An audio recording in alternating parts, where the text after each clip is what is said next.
this tutorial, I'll show you my color grading process in DaVinci Resolve. These clips were shot in S-Log3, but the process should work with any 10-bit footage.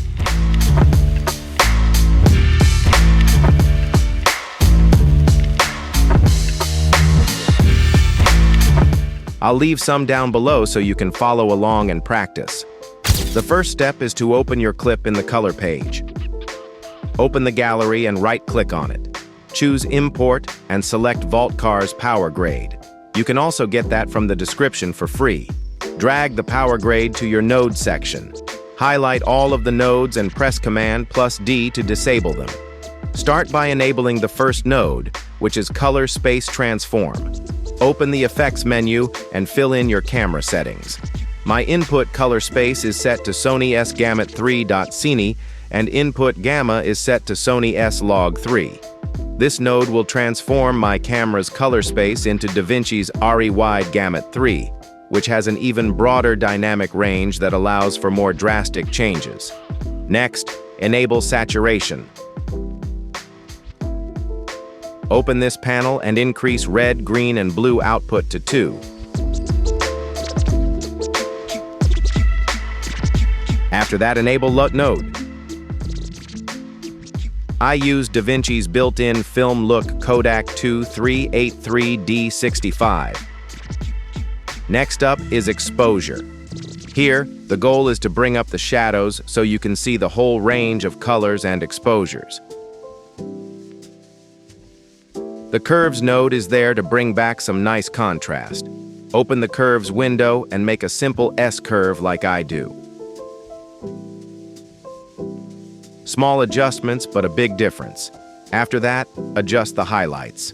I usually like to bring them down even though they weren't that bright, but later, when we add glow, it will look nicer. Once everything looks good exposure and contrast-wise, adjust the white balance using the temperature slider. This is an indoor shoot, so I generally like a colder look, so I'll turn down the temperature.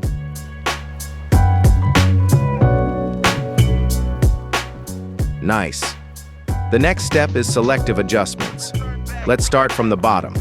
The first one is car. You can do this in 2 ways. The first way is by opening up your qualifier window. Drag on the car's paint to make a color selection. Press Shift+H to see the selection.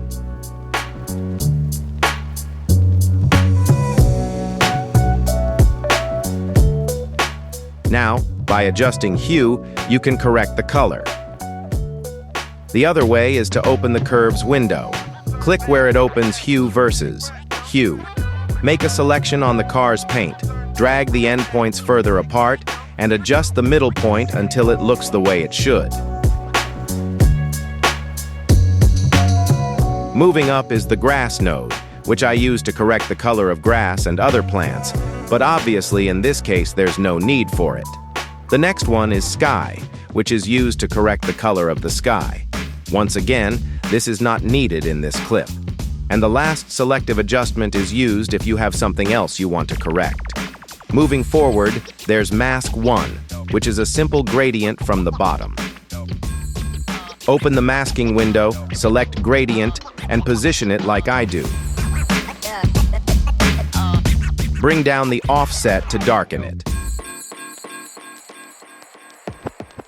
Mask 2 is a vignette. Select the circular mask tool and position it similarly to mine. Click here to invert the mask, and after that, reduce the offset. Mask 3 is once again used if you want to add additional masks. Next up is Sky Glow. You can easily make it warmer by using the temperature slider. It looks especially nice for clips shot during sunset or golden hour. Alternatively, you can use Glow, which basically does the same but looks slightly different. I use whatever looks better for the specific clip. After that, Shadows. This is used to correct shadows, mainly if they are too bluish or warm.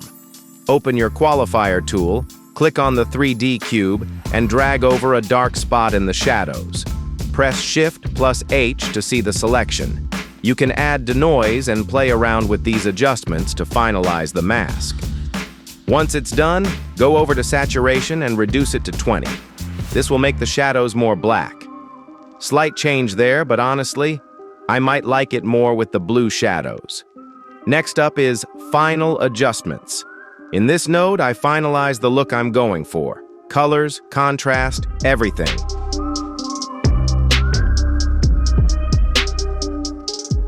Great. Now the grade is ready. The only thing we need to add is some sharpness.